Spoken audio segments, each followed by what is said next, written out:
కుంభరాశి వారికి 2025 జూన్ నెలలో గల గోచార ఫలితాలను తెలియజేస్తున్నాము. శ్రద్ధగా ఆలకించండి. ఈ యొక్క కుంభరాశి జాతకులకి జూన్ మాసములో కొంత ఇబ్బందికరముగా ఉన్నప్పటికీ ఆనందంగా ఉంటారు. ఏ విషయంలో ఇబ్బందికరంగా ఉంటుంది అంటే ముఖ్యంగా ఉద్యోగస్తులకి, వ్యాపారస్తులకి తరచూ ఇంటి పట్టున ఉండకపోయేటువంటి స్థితి కొంత కలగవచ్చు. గోచారం రీత్యా ఉద్యోగస్తులకు కూడా ఎప్పుడూ ఎక్కడికి వెళ్ళనటువంటి వారు కూడా కొంత ప్రయాణం చేయాల్సి వస్తుంది. శని ప్రభావం చేత శని కొంత కదుపుతాడు. అది ఉద్యోగం రీత్యాన, ఆరోగ్యం రీత్యాన, కుటుంబం రీత్యాన అనేటువంటిది పక్కన పెడితే కుటుంబానికి కొంత దూరంగా ఉంటారు. ఇక్కడ కుటుంబము అంటే ఏమిటంటే నిత్యము మనకి అలవాటైపోయినటువంటి విధానాన్ని కుటుంబం అంటారు. మనమంతా కుటుంబంలా ఉన్నామండి అంటారు కలిసినప్పుడు. అంటే అది అలవాటయింది. ప్రతిదీ పంచుకోవటము, ప్రతిదానిని కూడా చర్చించుకోవటం జరుగుతుంది. అలా అని చెప్పి అతి సర్వత్ర వర్జయేత్, ప్రతిదీ పంచుకోమన్నారు కదా అని చెప్పి చాలామంది వీళ్ళు తినేటువంటి పదార్థాలని వాళ్ళకి పంచిపెడతారు. వీళ్ళు తింటున్నటువంటి పదార్థాన్ని కూడా ఎదుటివారికి పంచిపెడతారు. అది తప్పు. ఎదుటవారి ఎంగిలి తినేంత అర్హత ఏ స్త్రీకి కానీ పురుషుడికి కానీ ఉండదు. అంత సాన్నిధ్యము మనం చేయకూడదు. అది ఎప్పటికైనా ప్రమాదమే. మన పరిధిలో మనం ఉండాలి. పరిధి దాటి మనం వెళుతున్నప్పుడు మనము తెలుసుకోవాలి. పరిధి దాటి మనం వెళితే రేపు పొద్దున అటు నుంచి ఇటు రావడం చాలా కష్టం. కాబట్టి ఆదిలోనే మనము జాగ్రత్త పడటం అనేటువంటిది కుంభరాశి వారికి అవశ్యం. కాబట్టి మీ స్థితి ఏమిటి, మీ పరిస్థితి ఏమిటి అనే దానిని స్పష్టంగా మీరు ఆలోచన చేయాలి. ధనానికి ఎంగిలి ఉండదు, కానీ మనము తినేటువంటి పదార్థానికి ఎంగిలి ఉంటుంది. పదార్థము ఎదుటవారు తిన్నదానిని మనం తినటము అసందర్భం. మనం తిన్నది ఎదుటవారికి ఇవ్వటం కూడా అసందర్భమే, అమర్యాదే. కాబట్టి ఎంగిలి పదార్థాల ద్వారా కొన్ని సంబంధాలు మెరుగుపడతాయి, కొన్ని కుటుంబాలు చీరుకుని పోతాయి. మనం ఎప్పుడూ కూడా చాలా జాగ్రత్తగా ప్రయాణము చేయాల్సిందే. ప్రస్తుతం మనము ఉన్నటువంటి యుగము అలాంటిది, కలియుగం. చుట్టూ తప్పులు కనబడుతూ ఉంటాయి. ఆ తప్పులలో మనము నిజాయితీగా ఉండాలి. ఆ తప్పులని మనం అంటించుకోకుండా ప్రయాణం చేయాలి. అలా అని తప్పించుకుని తిరగకూడదు. ప్రయాణం చేయాల్సిందే, తప్పదు. కాబట్టి అన్యోన్య దాంపత్య జీవితంలో కూడా ఇది చాలా అవసరం. భార్యాభర్తలు చాలామంది రాగద్వేషాలకు వెళ్ళి కొట్లాట పెట్టుకుంటూ ఉంటారు. మా ఆయన గారు వద్దంటే కూడా వాళ్ళ మిత్రులతో ఇలా ఉన్నారు, నాకు నచ్చలేదు, అందుకని ఆయనని నేను మాట్లాడట్లేదు, ఆయనతో దూరంగా ఉంటున్నాను. డబ్బుకి డబ్బు ఖర్చు పెడుతున్నారు, సుఖము ఉండట్లేదు. ఎదురుగా ఒక మాటని మనం పట్టుకుని ప్రయాణం చేస్తున్నాం. కాబట్టి మర్యాదపూర్వకమైనటువంటి జీవనాన్ని కుంభరాశి వారు గడపాలి.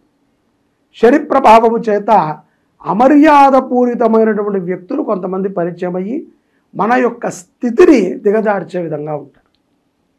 ఈ విషయాలలో కుంభరాశి జాతకులు చాలా జాగ్రత్త అవశ్యం. ఉద్యోగస్తులైన, వ్యాపారస్తులైన, అవివాహితులైన, వివాహితులైన చాలా జాగ్రత్తగా ఉండాలి. కొత్త పరిచయాలని పరిపూర్ణముగా నమ్మి బుట్టలో పడిపోకూడదు. ప్రతి వ్యక్తి కూడా మనకి మంచి చేస్తాడు అనే నమ్మటము మన భ్రాంతి. ఒక్కొక్కసారి మన ఆప్తులు కూడా మనకి వెన్నుపోటు పొడిచేటువంటి సందర్భాలు ఉంటాయి. ఖరీదైన పత్రాలని ఎవరికి ఇవ్వకండి. ఎక్కడా కూడా మధ్యవర్తిత్వాన్ని కుంభరాశి వారు వహించవద్దు. అలా అని చెప్పి ఎవరో డబ్బు తీసుకుంటున్నారు, చైల్డ్హుడ్ ఫ్రెండ్ అండి, బాగా తెలుసు, మా ఇంటి పక్కనే ఉంటారు, చిన్నప్పటి నుంచి స్నేహం అండి అని చెప్పి మధ్యవర్తిత్వం ఉన్నట్లయితే ఆర్థికముగా కూడా మీరు ఇబ్బంది పడతారు. ఇవన్నీ కూడా శని పరమాత్మ మీకు ఇచ్చేటువంటి ఒక అనుభవాలు. వీటి నుంచి మనం బయటపడాలి అంటే మన ఇంద్రియాలు సక్రమంగా ఉండాలి, అత్యాశకి పోకూడదు, ధర్మబద్ధమైనటువంటి జీవనాన్ని గడపాలి. భార్య అడిగిందనో, పిల్లలు అడిగారనో, తల్లిదండ్రులు అడిగారనో, మీ ఇష్టులు అడిగారనో మనం ఏం చేస్తాం? అప్పు చేసో పప్పు చేసో వారికి కావాల్సింది దాన్ని మనం ఏర్పాటు చేస్తాం. కానీ భగవంతుడికి మనం ఏదైనా ఇవ్వాలి అంటే మనం ముందుగా జేబు తడుపుకుంటాం. మన దగ్గర ఉంటే ఇస్తాం, లేకపోతే లేదు, ఉంటే చేస్తాం, లేకపోతే లేదు అన్నట్టుగా ఉంటాం. అదే బంధువులో, ఆప్తులో, ఇష్టులో అడిగినప్పుడు ఎలా మనం తెచ్చి చేస్తున్నాం అని మనం ఆలోచన చేయాలి. కాబట్టి మన విధానాలని మనమే మార్చుకోవాలి. అటువంటి మార్పుకి జూన్ మాసము కుంభరాశి వారికి ఎంతో ఉపయుక్తమవుతుంది. దూరముగా ఉన్నప్పటికీ భార్యాభర్తల మధ్య ప్రేమ విశ్వాసాలు గాఢంగా ఉంటాయి. విద్యార్థులు కూడా చక్కటి చదువు మీద శ్రద్ధ పెట్టండి. ఏదో బాగా స్ట్రెస్ అయిపోయారని చెప్పి చాలామంది పిల్లల్ని నేను చూస్తున్నాను, సిగరెట్లు తాగటము కానీ, మందు తాగటము, పార్టీలు. ఇళ్లలో తల్లిదండ్రులు కూడా అలాగే ఉన్నారు. మొన్నంతా చదివాడండి, పొన్లేని ఒక వారం రోజులు తిరగనివ్వండి, తిన్నివ్వండి, పాడు చేస్తున్నారు. ఆ వారం రోజులు ఏ గురువు దగ్గర శుశ్రూషక పెట్టండి. ఆ వారం రోజులు ఏ దేవాలయముకో నిత్యము వెళ్ళటం నేర్పండి. ఆ వారం రోజులు ఏ స్తోత్రమో నేర్చుకోమని చెప్పండి. ఈ సమయం వెళ్ళిందంటే మళ్ళీ రాదు. కాలం చాలా విశేషమైనటువంటిది. చక్రము తిరిగింది అంటే మళ్ళీ తిరిగినప్పటికీ కూడా అదే కాలము రాదు. సమయం అది అయ్యి ఉంటుంది, కానీ కాలం అది కాదు, మార్పు ఉంటుంది. ఆ 12కి ఈ 12కి చాలా తేడా ఉంటుంది. కాబట్టి సమయం ఉండొచ్చు, ఆ సమయాన్ని సద్వినియోగపరచుకోవాలి విద్యార్థులు. వ్యాపారస్తులు కూడా తొందరపాటుతో వ్యాపారాల్లో ఎవరిని పడితే వారిని నమ్మి మీకు తెలిసినటువంటి రహస్యాలని చెప్పకండి. ఖరీదైన వస్తువులని విదేశాలలో ఉన్నటువంటి వారు జాగ్రత్తగా చూసుకోవాలి. స్వదేశానికి రావడంలో కానీ, విదేశంలో స్థిరమైనటువంటి వ్యాపారములు చేయటంలో కానీ మీకు ఉన్నటువంటి ఆసక్తిని మెరుగుపరుచుకునే విధంగా మీ జీవితం ఉండాలి. అంతే తప్ప డిపెండెంట్గా ఉండకూడదు. మనసుకి చికాకు అనిపించినప్పుడల్లా కూడా అన్నదానము చేయండి కుంభరాశి వారు, లేకపోతే అనారోగ్య పాలవుతారు. ఇక్కడ మీరు ఏ దానము ధర్మము మనం చేయకపోతే అనవసరంగా వైద్యులకి, లాయర్లకి ఇత్యాది వారికి మనం సమర్పణ చేయాలి. అలా అని చెప్పి అన్నదానం చేయమన్నాం కదా అని తిరుపతిలోనో శ్రీశైలంలోనో కాదు, మీ ఇంటి దగ్గర ఉన్న గుడికి చేయండి, మీకు తెలిసినటువంటి దేవాలయంలో చేయండి. ఎవరికి డబ్బు లేదో, ఎవరికి రోగముతో బాధపడుతున్నారో అటువంటి వారికి సహాయం చేయండి. తృణమో పణమో మీ సహాయం ద్వారా వారు అభివృద్ధి చెందుతారు, ఆనందం పొందుతారు. అంతే తప్ప నిండు కుండలో మనం పోసేటువంటి నీరు వృధాగానే పోతుంది. అదే ఏమీ లేనటువంటి గ్లాసులో మనం నీళ్లు పోస్తే ఒక వ్యక్తికి ఉపయోగపడుతుంది, అది వ్యవస్థ అభివృద్ధికి ఉపయోగపడుతుంది. కూతురు విషయంలో కుంభరాశి వారు ఒక మంచి నిర్ణయానికి వస్తారు. పిల్లలని కనటామండి, వాళ్ళని చక్కగా చదివించటము, వాళ్ళకి మంచి భవిష్యత్తు ఇవ్వటం వరకే తల్లిదండ్రుల బాధ్యత. ఆ తర్వాత తల్లిదండ్రుల యొక్క బాధ్యత పిల్లలు తీసుకోవాలి. చాలామంది వివాహ విషయంలో కానీ, సంతాన విషయంలో కానీ ఇప్పటికీ తల్లిదండ్రులు వెంటబడి చెప్తూనే ఉంటారు పిల్లలకి. అలా మనం చెప్తున్నంత కాలము కూడా ఏ తప్పు జరిగినా దానికి కారణము తల్లిదండ్రులే అని పిల్లలు నిందిస్తూ ఉంటారు. ఒకసారి వదిలితే వారు పరిగెత్తటం తెలుస్తుంది. ఆ పరిగెత్తటాన్ని మనం చూడొచ్చు. రక్షించటానికి ఉండాలి తప్ప భక్షించటానికి మనం ఉండకూడదు. కాబట్టి నిదానంగా పిల్లలకి జీవన విధానాన్ని నేర్పండి, అది మినిమం మన బాధ్యత. మనము మన పిల్లలకి చక్కటి సంస్కారాన్ని నేర్పినప్పుడే, వాళ్ళు ప్రయోజకులైనప్పుడే మన జీవితము ధన్యమవుతుంది. గ్రహములు కూడా మన ఏమీ చేయలేవు. అంతే తప్ప చెడు వ్యసనాలు, చాలామంది తండ్రితో తల్లులతో కూర్చొని ముందు కొట్టేవాళ్ళు ఉన్నారు, వాళ్ళతో తిరిగే వాళ్ళు ఉన్నారు. అటువంటి సమాజంలో మనం లేం. మనము భారతీయ సమాజంలో ఉన్నాం, సనాతన ధర్మంలో ఉన్నాం. క్షేత్రాలని అభివృద్ధి చేయండి, మీ ఇంటి పక్కన ఉన్నటువంటి గుళ్ళని అభివృద్ధి చేయండి. మీకు ఏదైనా చెడు ఆలోచన కలిగినప్పుడు పరమాత్మ మీద పెట్టి ఆయనకి మనం ఏం చేయగలమో చూడండి, సేవని చేయండి. సేవ ద్వారా ఎంతో లాభాన్ని పొందగలుగుతారు కుంభరాశి జాతకులు. పౌర్ణమి తర్వాత కూడా కొంత గ్రహస్థితి ప్రభావం చేత కొన్ని విషయాల యందు మెలకువలని తెలుసుకుంటారు. అలాగే సంఘములో గౌరవప్రదమైనటువంటి వ్యక్తులని కలుస్తారు. అనారోగ్యముల నుంచి పౌర్ణమి తర్వాత బయటపడతారు. క్షేత్రముల మీద అవగాహనని పెంచుకోండి. ఏదో వెళ్ళామంటే వెళ్ళాం, వచ్చామంటే వచ్చాం కాదు.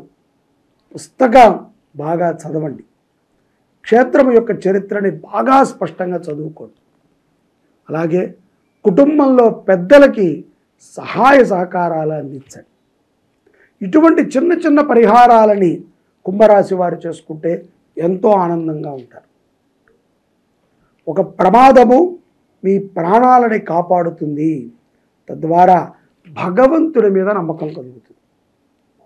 కోర్టు వ్యవహారాల యందు రాణించగలుగుతారు. కొన్ని అపజయాలు కూడా విజయ సంకేతములను మీకు చూపిస్తూ ఉంటాయి. పౌర్ణమి తరువాత కొన్ని సందర్భాల యందు మీకు తెలిసినటువంటి మెళకువలని మిత్రులతో పంచుకుంటూ ఉంటారు. ఒక దూరపు బంధువు మిమ్మల్ని ఆకర్షించటము, మీకు సహాయం అందించటము కూడా ఈ పౌర్ణమి తర్వాత జూన్ మాసములో కుంభరాశి వారికి జరుగుతుంది. విద్యార్థులు విద్యపైన శ్రద్ధ పెట్టండి. మీరు చదువుకోవాల్సినటువంటి ఈ యొక్క సత్సమయాన్ని చదువు మీద పెట్టండి. ఆటపాటలతో వృధా చేసుకోవద్దు. ఫోన్ చూసేటువంటి ప్రతి పిల్లలు కూడా ఒక సమయాన్ని పెట్టుకోండి. ఆ సమయం దాటిన తర్వాత దానికి మీరు లొంగొద్దు, దానిని మీరు ఆకర్షించవద్దు, కట్టి పక్కన పెట్టేయడమే. రేపు 10ంటికి చూడాలంటే రేపు 10ంటికి చూడటమే, అంతే. ఒక నియమాన్ని పెట్టుకోండి. అలా నియమాన్ని పెట్టుకోగలిగితే మీ జీవితంలో విద్యార్థులు ఎంతో ఆనందదాయకమైనటువంటి క్షణాలను గడుపుతారు. ఎన్నో గుర్తులు ఉంటాయి. కాబట్టి ఆరోగ్యం పట్ల, సంపద పట్ల శ్రద్ధని పెట్టండి. ముఖ్యంగా వృధా సంపదని ఖర్చు పెట్టకండి. ఇష్టానుసారంగా ఖర్చులు, ఇష్టానుసారంగా తిండ్లు తిని రోగగ్రస్తులు కాకండి. ఈ యొక్క మాసములో, జూన్ మాసములో కుంభరాశి వారు సుబ్రహ్మణ్య ఆరాధన ఎంతగానో ఉపయుక్తమవుతుంది. అన్నదానము ఎంతో గొప్ప ఫలితాన్ని కుంభరాశి వారికి అందిస్తుంది అని నేను భావిస్తున్నాను. జూన్ మాసములో గ్రహస్థితుల యొక్క అనుగ్రహాన్ని కుంభరాశి వారు పొంది ఆనందపరమైనటువంటి జీవనాన్ని అనుభవించాలి అని చెప్పి కోరుతున్నాను. సంతానం లేకపోయినా, వివాహం కావట్లేదు, వివాహంలో స్థిరత్వం లేకపోయినా, దంపతుల మధ్య అన్యోన్యత లేకపోయినా, ఏ సమస్య ఉన్నా సరే ఒకే ఒక బ్రహ్మహస్త్రం లాంటిది షట్షణ్ముఖ యాత్ర. ఈ యొక్క షట్షణ్ముఖ క్షేత్రాలలో స్వామివారికి కళ్యాణము, గణపతి హోమము, అలాగే సుబ్రహ్మణ్య మూలమంత్ర హోమాన్ని మనం ఆచరణ చేస్తున్నాం. ఇది ఎంతో శక్తివంతమైనటువంటిది. ఏకకాలంలో మనము ఇన్ని క్షేత్రాలలో, ఈ 6 మురుగన క్షేత్రాలలో ఈ యొక్క కళ్యాణోత్సవాన్ని చేసుకుని తిరిగి మనము మన శుభంకరీ పీఠంలో మహాసర్పవల్లి దేవసేన సమేత సుబ్రహ్మణ్యేశ్వర స్వామి వారికి 7వ కళ్యాణాన్ని చేసి ఈ యొక్క యజ్ఞ ఫలితాన్ని సకల భక్తులకి, లోకానికి మనం అందిస్తాం. ఇది ఒక గొప్ప సదవకాశం. ఇది ఎప్పటికీ కూడా మనం విడిచిపెట్టకూడదు. ప్రతి ఒక్కరము కూడా షట్షణ్ముఖ క్షేత్రాలలో జరిగేటువంటి కళ్యాణోత్సవంలో పాల్గొని తరించండి.